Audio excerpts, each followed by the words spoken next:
Hi hello నమస్తే friends, welcome to our channel Aparna Venkat ఏవి vlogs. అందరూ ఎలా ఉన్నారండి? నేనైతే చాలా బాగున్నాను.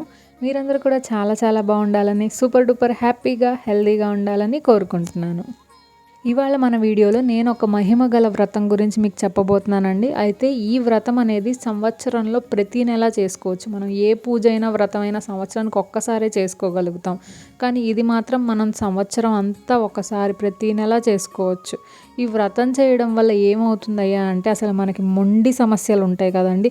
ఏదైనా మొదలు పెడితే అవ్వకపోవడం, లేదంటే మీరు ఎన్నిసార్లు ఇల్లు కట్టుకోవాలని ట్రై చేసినా కూడా అది పూర్తి అవ్వలేదనుకోండి, ఈ వ్రతం చేసి చూడండి, మీకు ఖచ్చితంగా మీ సొంత ఇంటి కల అనేది నెరవేరుతుంది. అలాగే చాలామందికి అప్పులు ఉంటూ ఉంటాయి. అయితే వడ్డీ కడుతూ ఉంటారు, అసలు మాత్రం తీర్చలేకపోతుంటారు. అలాంటి ఆర్థిక ఇబ్బందులు ఉన్నా, లేదంటే పెళ్ళి కాకపోయినా, ఏమన్నా సంతాన సమస్యలు ఉన్నా సరే, లేదంటే ఏమైనా హెల్త్ ఇష్యూస్ ఉన్నా, లేదంటే భార్యాభర్తలకు మధ్య గొడవలు ఉన్నా, ఇలాంటి ఎటువంటి ప్రాబ్లమ్స్ అయినా సరే మీకు ఈ వ్రతం చేయడం వల్ల తీరిపోతాయండి. అసలు ఇదేం వ్రతం అయ్యా అంటే సంకటహర చతుర్థి వ్రతం అని అంటారండి. సంకట అంటే మహా కష్టం, అసలు చాలా కష్టం అని అర్థం. హర అంటే పోగొట్టేది. మనం ఈ వ్రతాన్ని వినాయకుడికి చేస్తాము. సంకటహర అంటే మన పెద్ద పెద్ద కష్టాలని పోగొట్టే వ్రతం అని అర్థము. ఇది ఎప్పుడు చేసుకోవాలి? మనం ప్రతీ నెల కృష్ణపక్షంలో వచ్చే చతుర్థి రోజు ఈ వ్రతం చేసుకోవాలి. అంటే పౌర్ణమి తర్వాత వచ్చే 4వ రోజున ఈ వ్రతం చేసుకుంటాము. ఈ నెల 12వ తారీఖున వచ్చింది మనకది. అంటే కార్తీక మాసంలో ఆ పరమశివుని కుమారుడికి మనం ఈ వ్రతం చేస్తే ఎంతో ఎంతో పుణ్యం అండి. అలాగే మీ కోరికలన్నీ తీరుతాయి. ఈ వ్రతం 3 సార్లు లేదా 5, 12 సార్లు చేస్తారండి. అలా కుదరదు అని అంటే కనుక మీరు ప్రతీ నెల కృష్ణపక్షంలో వచ్చే చతుర్థిలో ఒక్కసారైనా సరే ఈ వ్రతాన్ని మీరు చేసుకోవచ్చు. ఈ వ్రతం ఎలా చేసుకోవాలి? అయితే దీనికి కొన్ని నియమాలు ఉన్నాయండి. అవి ఏంటో ముందు మనం చూద్దాము. ఈ వ్రతాన్ని ఎప్పుడైనా సరే సాయంత్రం పూట చేసుకుంటారు. అయితే పొద్దున్నే నిద్ర లేచి స్నానం చేసి వినాయకుడికి పూజ చేసి దీపారాధన చేసుకున్న తర్వాత మీరు ఒక ముడుపు అనేది కట్టాలి. పొద్దున ముడుపు కట్టిన తర్వాత 21 ప్రదక్షిణలు చేసి మీ కోరిక చెప్పుకొని, అయితే నేను పలానా కోరికతో ఈ వ్రతాన్ని చేయదలుచుకున్నాను స్వామి, అది ఏ ఆటంకాలు లేకుండా నేను ఈ వ్రతం పూర్తి చేసి నా కోరిక నెరవేరేలాగా చూడు అని చెప్పి మనం ఉదయం పూట ముడుపు కట్టుకుంటాం. సూర్యాస్తమయం తర్వాత తలస్నానం చేసి ఈ పూజను మొదలు పెట్టుకోవాలి. పూజ చేసేటప్పుడు మనం ముడుపు కట్టిన బియ్యాన్ని బియ్యం పరవాన్నం కానీ కుడుములు కానీ చేసి దేవుడికి ప్రసాదంగా పెట్టాలి. ఆ తర్వాత ఆ ప్రసాదాన్ని ఎవరికైనా పంచిపెట్టాలి. మనం ఈ పొద్దున్నంతా ఉపవాసం ఉండాలి. అయితే సాయంత్రం పూజ తర్వాత భోజనం చేయాలి. ఉపవాసం అంటే పాలు పళ్ళు ఇలాంటివి తీసుకోవచ్చు. అలాగే బ్రహ్మచర్యం పాటించాలి. ఇంకా మళ్ళీ నాన్ వెజ్ కూడా తినకూడదు. ఇప్పుడు ముడుపు ఎలా కట్టుకోవాలో చూద్దాం. దానికి ఒక తెల్లటి వస్త్రం లేదంటే ఒక ఎరుపు రంగుది కానీ కావాలి. దానికి పసుపు కుంకుమ బొట్లు పెట్టండి. పెట్టిన తర్వాత 2 దోసిళ్లతో బియ్యం వేయండి. బియ్యం వేసిన తర్వాత దానిపైన ఒక తాంబూలం, అరటిపండు తాంబూలం పెట్టండి. ఆ తర్వాత అందులో పసుపు కుంకుమ వేయండి. ఆ తర్వాత 2 ఎండు ఖర్జూరాలు 2 వక్కలు వేయండి. ఆ తర్వాత 11 రూపాయల చిల్లర పెట్టాలి. పెట్టి లేదంటే 21 కానీ పెట్టచ్చు. పెట్టి ముడుపు కట్టుకోండి. ఈ ముడుపుని ఉదయం పూట కట్టుకోవాలి. ఆ ముడుపుని మనం దేవుడి దగ్గర పెట్టాలి.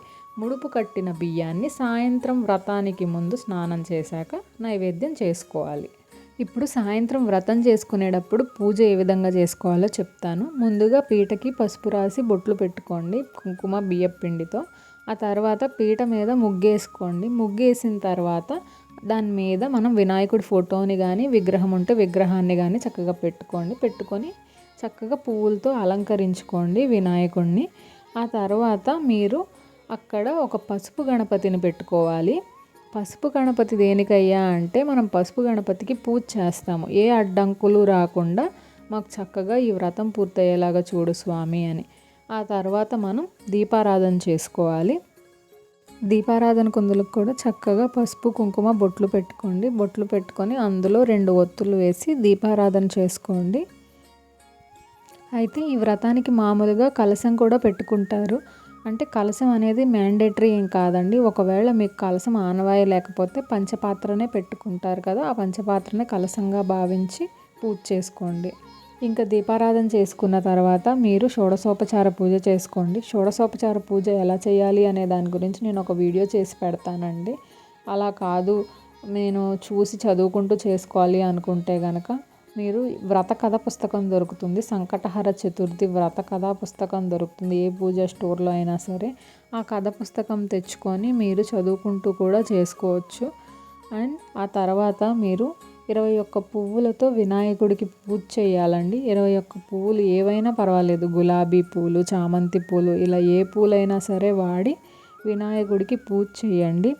అలాగే మీరు పత్తిరి దొరికితే చాలా మంచిదండి. పత్తిరి అంటే మీరు వినాయక చవితికి మనం రకరకాల ఆకులతో వినాయకుడికి పత్తిరి సమర్పిస్తాం కదా, ఆ పత్తిరి దొరికితే మంచిది. ఒకవేళ దొరకలేదు అని అంటే కనుక మీకు గరిక దొరుకుతుంది కదా, గరికైనా పర్వాలా, ఆ గరికని అయినా సరే ఉపయోగించి స్వామివారికి పూజ చేయండి.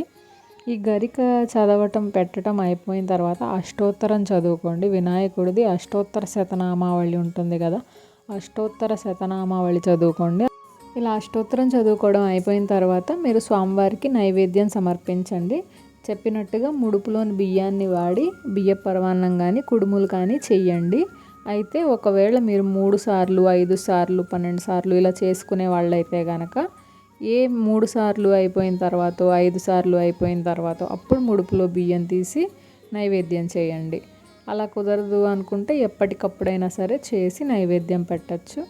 ఒకవేళ మీకు అలా నైవేద్యం చేయడానికి కుదరకపోతే అటుకులు, బెల్లం, ఇంకా పండ్లు అవి కూడా చేసి నైవేద్యం కింద పెట్టచ్చు.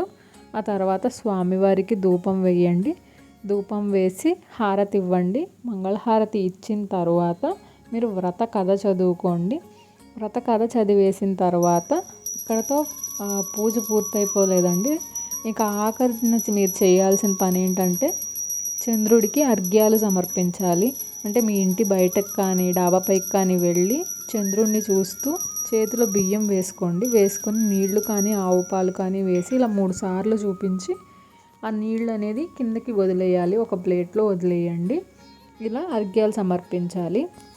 మీరు ముడుపులో కట్టిన చిల్లర అనేది తర్వాత రోజు గుడికి తీసుకువెళ్ళి కానుకగా వేయండి, హుండీలో వేయండి.